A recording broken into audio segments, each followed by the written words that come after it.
धीरे धीरे बिखरने लगा है इंडिया गठबंधन। टिकट बंटवारे को लेकर आपस में पार्टियां ही दिखाने लगी है बगावत। राहुल, सोनिया और अखिलेश की बढ़ गई टेंशन। अगर गठबंधन टूटा तो मिशन 2024 हो जाएगा फेल। गठबंधन के टूटने पर एनडीए की हो जाएगी बल्ले बल्ले। इंडिया गठबंधन ने कर दिया था नाक में दम।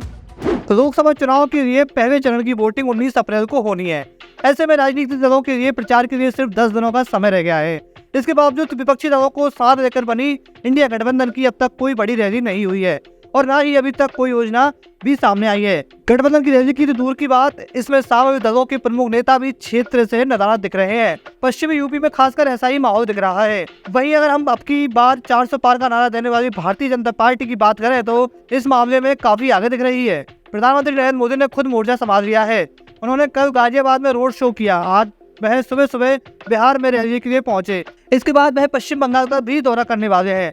बीजेपी की कैंपेन की जिम्मेदारी अपने मजबूत कंधों पर लेकर पीएम मोदी लगभग हर दिन किसी न किसी राज्य में रैली कर रहे हैं।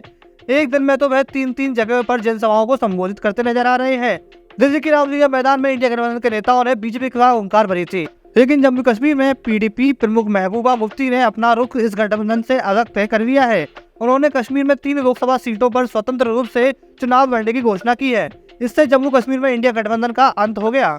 रिपोर्ट के मुताबिक पीडीपी अध्यक्ष महबूबा मुफ्ती ने कहा, मुंबई में जब इंडिया गठबंधन की बैठक हुई थी तो मैंने कहा था कि फारूक अब्दुल्ला हमारे वरिष्ठ नेता है, वह सीट बंटवारे पर फैसला लेंगे और न्याय करेंगे। मुझे उम्मीद थी कि वे पार्टी के हितों की एक तरफ रखकर फैसला करेंगे, लेकिन नेशनल कॉन्फ्रेंस ने कश्मीर में सभी 30 सीटों पर एक तरफा चुनाव लड़ने का फैसला लिया।